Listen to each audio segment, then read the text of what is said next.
दोस्तों एक luxury cruise में कम से कम 3 से 4 हजार पैसेंजर्स अलाउड होते हैं, जो इन लग्जरी शिप्स पर अपनी छुट्टियां बिताते हैं। अब क्रूज पर ह्यूमंस हैं, तो ह्यूमन वेस्ट तो होगा ही।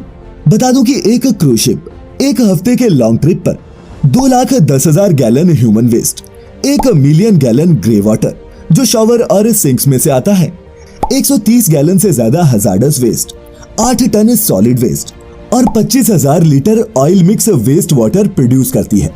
शिप से निकलने वाला ये sewage 5 Olympic size swimming pools भी फिल कर सकता है।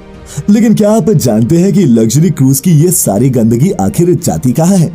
तो दोस्तों बता दूं कि ये सारा ह्यूमन वेस्ट शिप नहीं बल्कि समंदर में ही डंप किया जाता है, और वो भी तब जब समंदर की मरीन लाइफ से दुनिया के आधे से ज्यादा देश अपना पेट भरते हैं। सी और ओशन में जाने वाला ये ह्यूमन वेस्ट यहाँ के रहने वाले जीवों में बैक्टीरियल इन्फेक्शंस फैलाता है, माने कि इनडायरेक्टली इंसानों को ही बीमार करता है।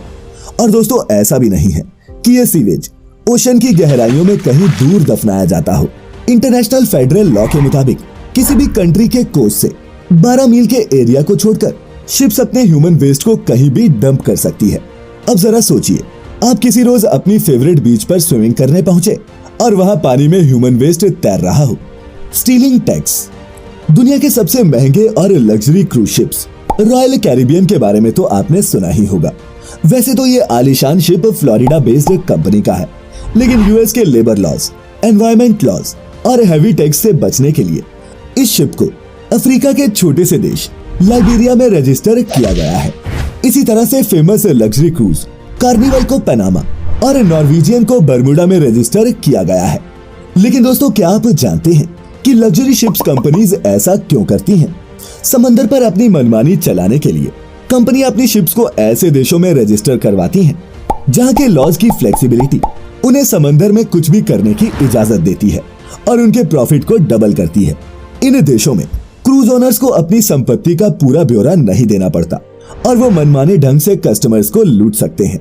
इसीलिए इन क्रूजेस पर ट्रिप का अमाउंट तो कम ही होता है, लेकिन क्रूज पर मौजूद चीजों पर लगने वाले चार्जेस कब कस्टमर की जेब खाली कर देते हैं उन्हें पता भी नहीं चलता। रिपोर्ट्स के मुताबिक क्रूज शिप्स अपनी आधे से ज्यादा कमाई इन्हीं सब चार्जेस से करते हैं। Exploitation of workers. दोस्तों इन क्रूज शिप्स पर काम करने वाले इन सूटेड बूटेड मैनेजर्स की फोटोज को देखकर आपको भी लगता होगा कि इनकी लाइफ कितनी शानदार होती होगी, पर रियलिटी इससे कोसों दूर है। लोगों को लग्जरी वेकेशन ऑफर करने वाली इन क्रूज शिप्स में भेदभाव और शोषण किया जाता है। शिप पर हाई पोस्ट को छोड़कर सभी वर्कर्स गरीब देशों से बहुत कम सैलरी पर ही हायर किए जाते हैं और फिर उनसे हफ्ते के 70 घंटे काम करवाया जाता है, और वो भी बिना किसी छुट्टी के।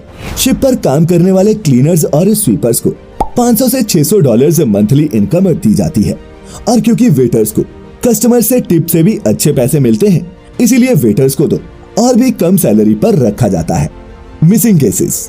1998 में एमी लिन ब्रैडली नाम की एक 23 साल की लड़की रॉयल कैरिबियन के एक क्रूज पर खो गई थी, जिसे क्रूज सेलर्स ने कुछ लोगों के साथ मिलकर बेच दिया था। इसी तरह एक ओल्ड कपल को उनके बच्चों ने मदर्स डे के गिफ्ट में द कार्निवल क्रूज शिप की टिकट्स दी थी, और कपल अपना वेकेशन मनाने क्रूज पर गया भी, लेकिन कभी लौट कर नहीं आया। क्रूज विक्टिम्स एसोसिएशन के मुताबिक साल 1995 से अब तक 150 से ज्यादा लोग इन क्रूज शिप्स पर गायब हुए हैं। जो कहां गए इसका आज तक पता नहीं चल पाया है। No real police. ये क्रूज शिप्स अपने आप को बाहर से आलीशान और लग्जूरियस दिखाने में तो खूब पैसा बहाते हैं, लेकिन लोगों की सेफ्टी और सिक्योरिटी पर इनका कोई खास ध्यान नहीं होता। इन लग्जरी शिप्स में वैसे तो हाई सिक्योरिटी और क्रिमिनल्स के लिए जेल तक होती है, पर असल में ये सब दिखावा होता है। ये क्रूज किसी भी देश की सीमा से दूर इंटरनेशनल वाटर्स में होते हैं, जहां किसी भी देश के कानून इन पर लागू नहीं होते। सेक्सुअल असॉल्ट और रेप इन लग्जरी क्रूजेस पर होने वाले सबसे आम क्राइम्स हैं, जिनके खिलाफ क्रूज डिपार्टमेंट भी कोई स्ट्रिक्ट एक्शन नहीं लेता, और अगर विक्टिम शिकायत दर्ज कराना चाहे तो उसे उस देश की पुलिस के पास जाना पड़ता है जहां क्रूज रजिस्टर्ड होता है। ऐसे में ज्यादातर विक्टिम्स केस कर ही नहीं पाते, और अगर केस हो भी जाए तो भी रिजल्ट क्रूज के फेवर में ही आता है। Fuel pollution. दोस्तों हमें लगता है कि क्रूज इतना एक्सपेंसिव और लग्जूरियस है तो इसकी हर चीज फर्स्ट क्लास होगी, लेकिन ऐसा नहीं है। दुनिया की हर लग्जरी फैसिलिटी से लैस इन क्रूज शिप्स में आज भी आउटडेटेड फ्यूल का इस्तेमाल होता है, जिसे बंकर फ्यूल कहा जाता है। ये एक थिक पेट्रोलियम प्रोडक्ट होता है जिसमें गैसोलीन के मुकाबले 5 गुना ज्यादा सल्फर होता है, जो पॉल्यूशन में कई गुना की बढ़ोतरी करता है। और शिप्स इस फ्यूल का इस्तेमाल सिर्फ इसलिए करते हैं क्योंकि ये दूसरे फ्यूल्स के मुकाबले सस्ता होता है। दुनिया की कुछ कंपनीज इस पॉल्यूशन को कम दिखाने के लिए शिप्स में फिल्टर भी लगाने लगी हैं, लेकिन इससे भी शिप से होने वाले पॉल्यूशन लेवल में कुछ खास फर्क नहीं पड़ता। Hidden cameras. दोस्तों, अगर आप क्रूज पर हैं तो जो भी करिएगा सोच समझ कर करिएगा, और वो इसलिए क्योंकि यहाँ रूम्स को छोड़कर हर जगह कैमरे होते हैं जो शिप के कोने कोने पर नजर रखते हैं। सर्वेलेंस के लिए कैमरास का लगा होना कोई नई बात नहीं है, लेकिन क्रूज डिपार्टमेंट पैसेंजर्स पर नजर रखने के लिए शिप्स पर हिडन कैमरास भी लगाती है ताकि पैसेंजर्स या फिर क्रू मेंबर्स उन्हें चकमा ना दे पाए। लेकिन इससे क्रू पर ट्रैवल करने वाले पैसेंजर्स को अपने रूम के बाहर कहीं भी प्राइवेसी नहीं मिलती और उन्हें हर जगह हर वक्त कोई ना कोई देख और रिकॉर्ड कर ही रहा होता है।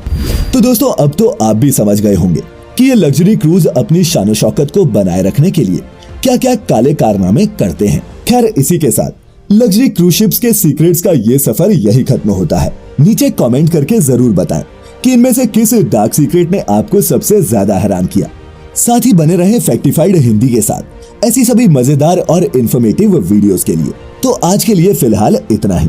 तब तक खुश रहें, अपना अपने चाहने वालों का ख्याल रखें।